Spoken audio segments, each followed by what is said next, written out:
I stood there watching the crowd around me buzz with energy, laughter, and the constant hum of teenage conversations. High school had been my kingdom.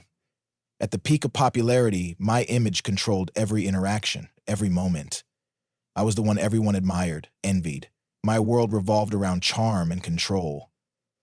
But then she appeared. Her name was Lily, the school beauty, with her effortless grace and captivating smile. My friends, then I felt lost. And teacher, everyone talked about her in hushed tones, and yet she was a mystery to most. She had something different, something fragile, something real. She was the only person I couldn't fully figure out. It was during lunch when she decided to approach me. The cafeteria fell silent, voices dimming into whispers as her gaze locked onto mine.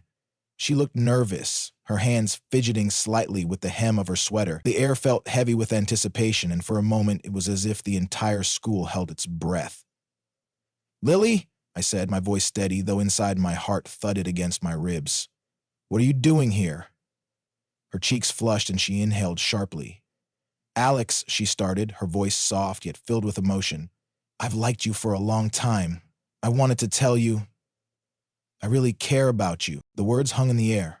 I looked around, noticing the quiet faces watching us, the whispers intensifying. Everyone seemed frozen, waiting for my response. For a second, I hesitated. I felt the weight of their expectations on me, the fear of what they might think if I said the wrong thing.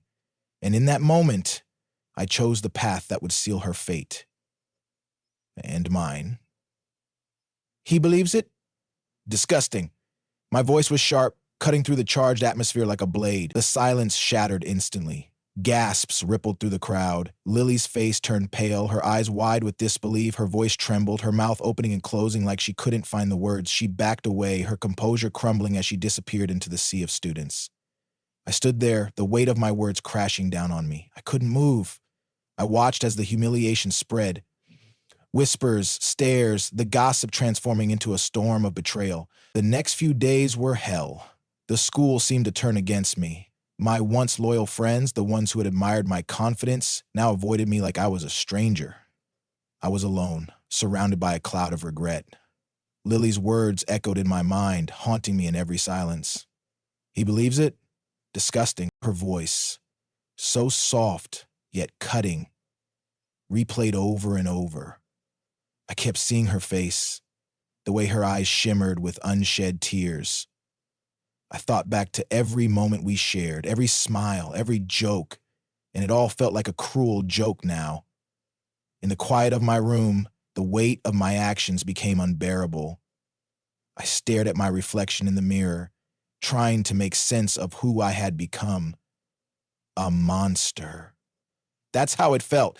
I didn't recognize the person staring back at me. Someone hollow, consumed by guilt. The walls closed in, and I couldn't escape the feeling that I had destroyed everything in my path. My thoughts were a whirlwind, a mess of self-loathing and sorrow. I knew I had made a mistake, a reckless, careless mistake. But the pain, it felt like it would never end. I sat in the quiet of my bedroom, the weight of everything pressing down on me. My mind wouldn't let go of that moment. Lily's confession. Her words had been so raw, so genuine. "I really care about you." And in that moment, I had crushed her beneath the weight of my own insecurities. Why had I done it? Fear, maybe. Fear of losing control, of being vulnerable. But even as I replayed it over and over, I couldn't fully comprehend how those words had escaped my mouth. It wasn't the Alex they knew, confident, charming, in control. It was someone else, someone broken. I leaned back against my bed, staring up at the ceiling. The guilt was overwhelming.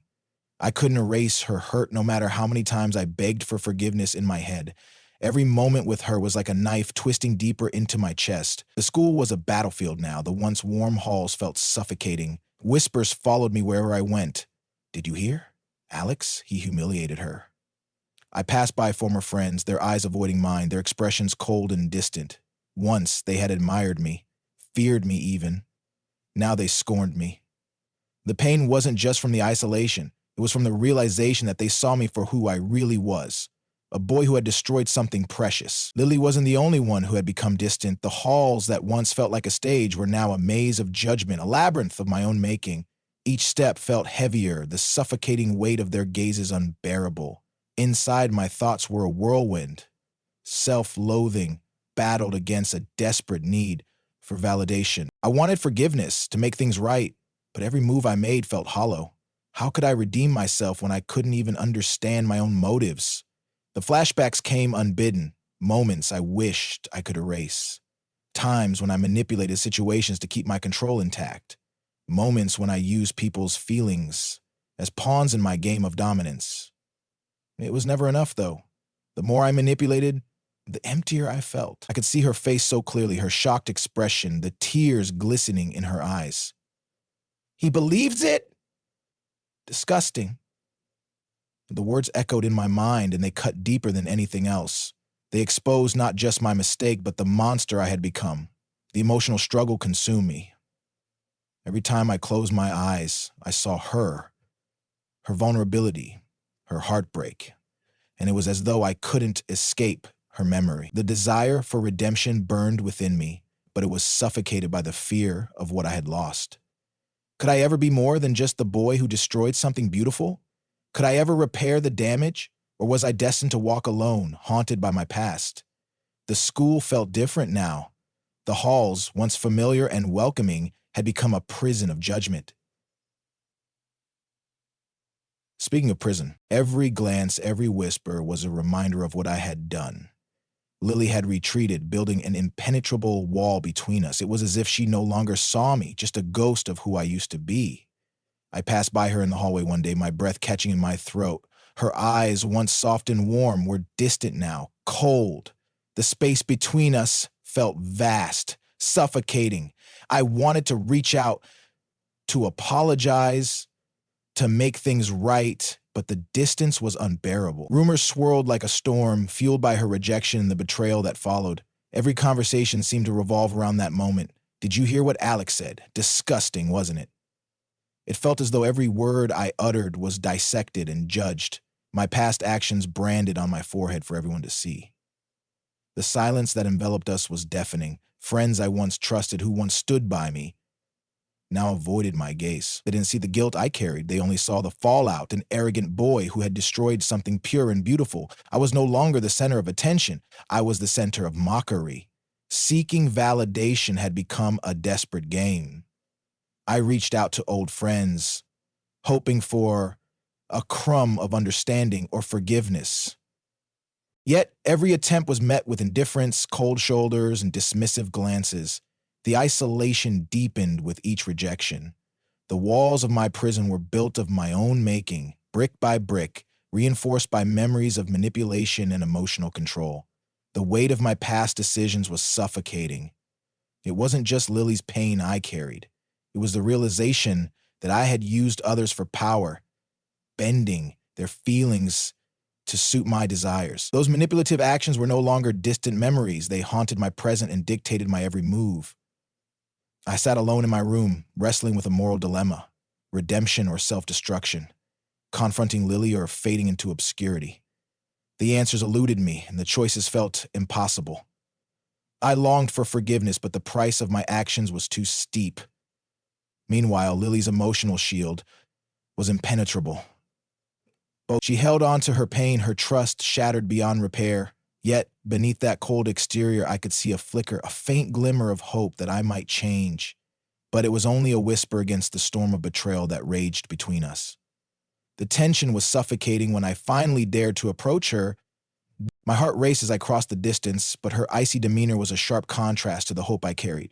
The walls I had built were a fortress against my vulnerability, and she guarded hers with equal tenacity. I reached out, but she didn't flinch. She stood there, unwavering, the weight of her silent judgment pressing down on me. My words, my apologies, felt empty, lost in the void between us. Maybe some wounds were too deep to heal, no matter how hard you tried. The room was quiet, too quiet. I sat there, opposite her, the weight of my guilt pressing down on my chest. Every word felt like it had to be measured, every breath calculated. The walls seemed to close in, the silence stretching between us like an unbearable chasm.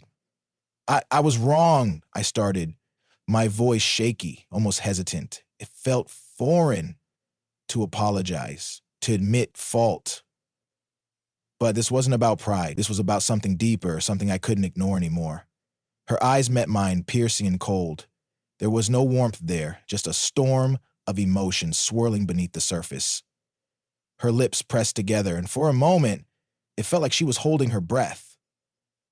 The tension in the air was unbearable. "You don't get it, do you?" She finally said, her voice steady but heavy with emotion. "You never really understood what you did."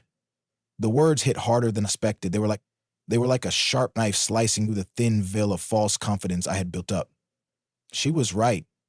I didn't understand. I couldn't fully grasp the depth of my mistake because I had lived in my own selfish bubble for so long. But I'm here trying to make it right, I said, my voice wavering.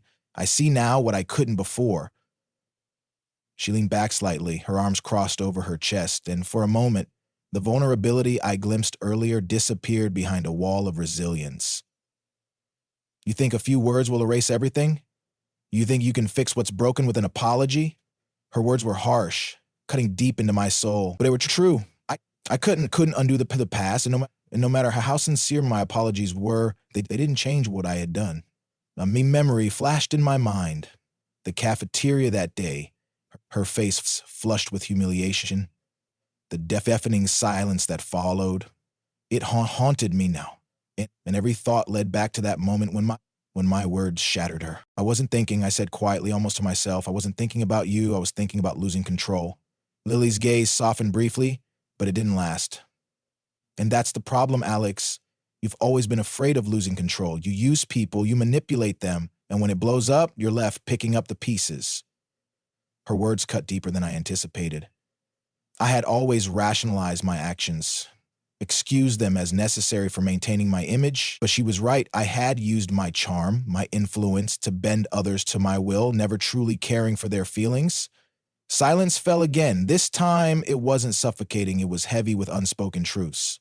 I could see the struggle in her expression, the internal battle between wanting closure and the fear of being hurt again. "I don't need you to fix me," she finally said, her voice steady but firm.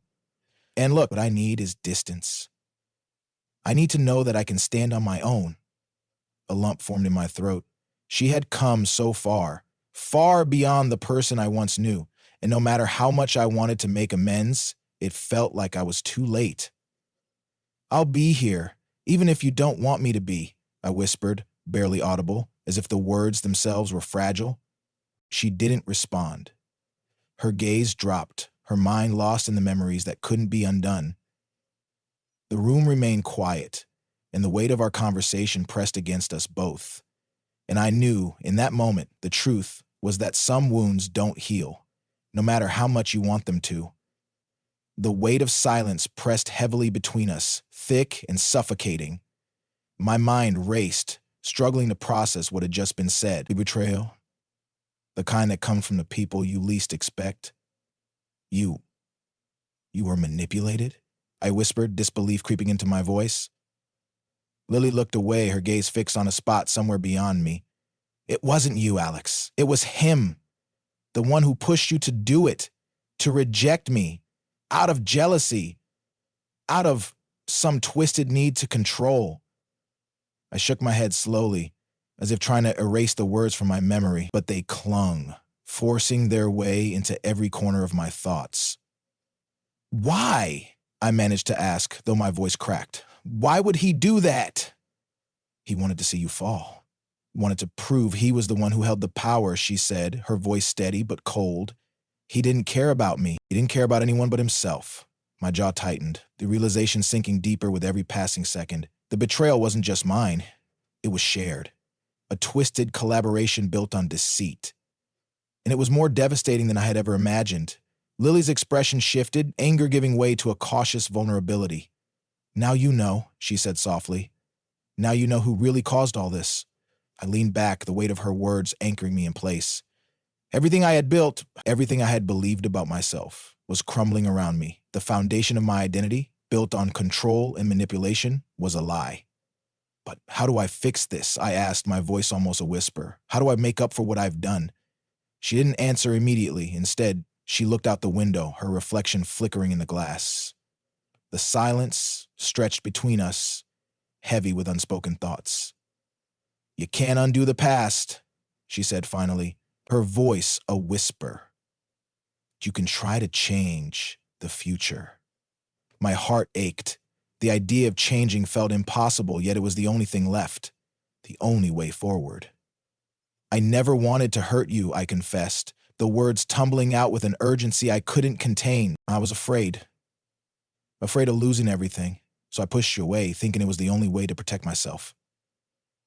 She turned back to face me, her eyes unreadable, the walls she had built around her emotions stronger than ever.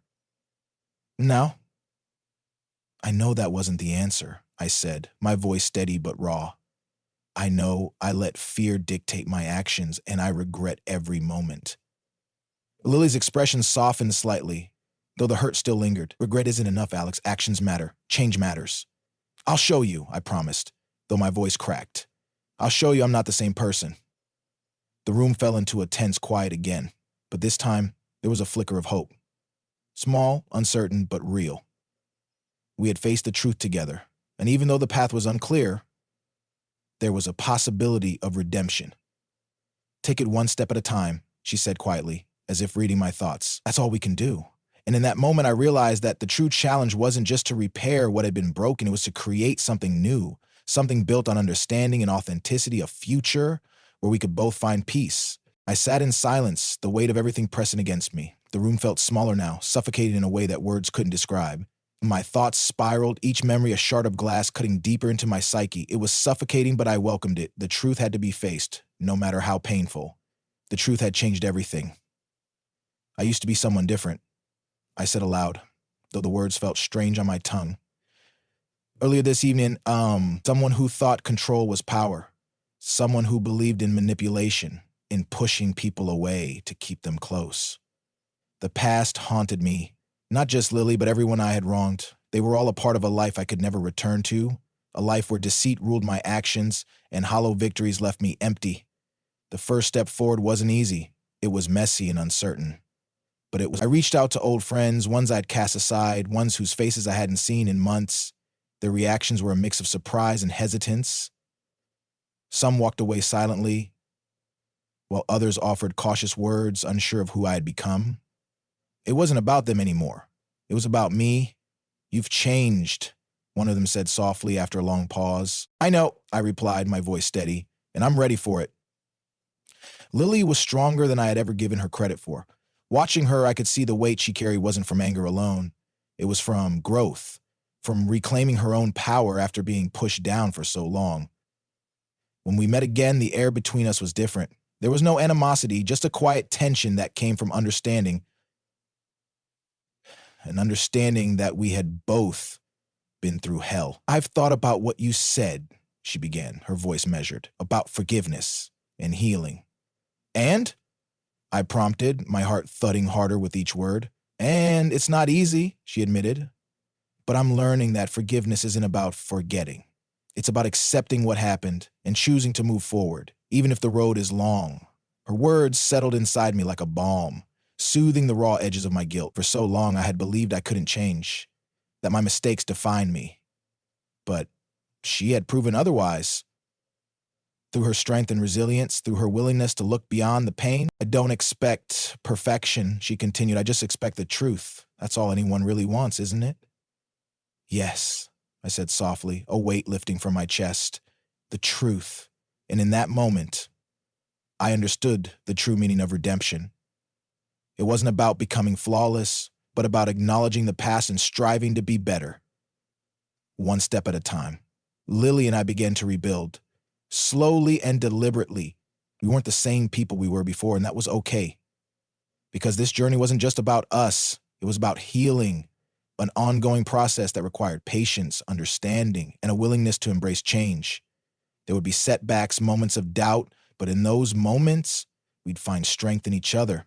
Our paths were now intertwined, forever altered by the journey we had both faced. And though the future was still uncertain, there was a quiet hope, a hope that we could create something new from the ashes of what once was. The room was quiet, save for the steady hum of my thoughts. I sat alone, the weight of everything still lingering in my chest.